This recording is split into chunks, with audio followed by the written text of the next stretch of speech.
City news కథనానికి స్పందన. పెద్దపల్లి ప్రభుత్వ junior కళాశాల ముందు పార్కింగ్ చేసిన లారీల తొలగింపు, సాఫీగా సాగిన రాకపోకలు. వీరన్న ఆశీస్సులతో పంటలు బాగా పండి ప్రజలంతా సుభిక్షంగా ఉండాలి. పెద్దపల్లి ఎమ్మెల్యే చింతకుంట విజయరమణారావు. పెద్దపల్లి మండల విద్యా వనరుల కేంద్రంలో కొనసాగుతున్న యూనిఫామ్స్ క్లాత్ కటింగ్ కార్యక్రమం జూన్ 12 నాటికి ప్రభుత్వ పాఠశాలలో చదువుతున్న ప్రతి విద్యార్థికి ఒక జత యూనిఫామ్ అందిస్తామన్న ఎంఈఓ సురేందర్ కుమార్. పెద్దపల్లి వ్యవసాయ మార్కెట్లో జోరుగా వరిధాన్యం కొనుగోళ్లు, మరో 2 రోజుల్లో వరిధాన్యం కొనుగోళ్లు పూర్తవుతాయన్న నిర్వాహకులు. సిటీ న్యూస్ కు స్పందన.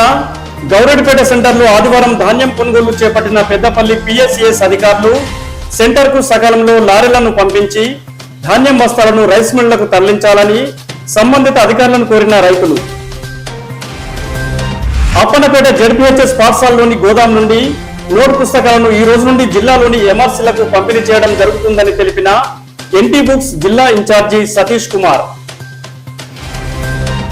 పెద్దపల్లి మండలంలోని 30 గ్రామ పంచాయతీలలో కొనసాగుతున్న ఉపాధి హామీ పనులు సోమవారం రోజున 3139 మంది ఉపాధి హామీ కూలీలు పనులకు హాజరైనట్లు తెలిపిన పెద్దపల్లి ఈజీఎస్ ఏపీఓ రమేష్ బాబు.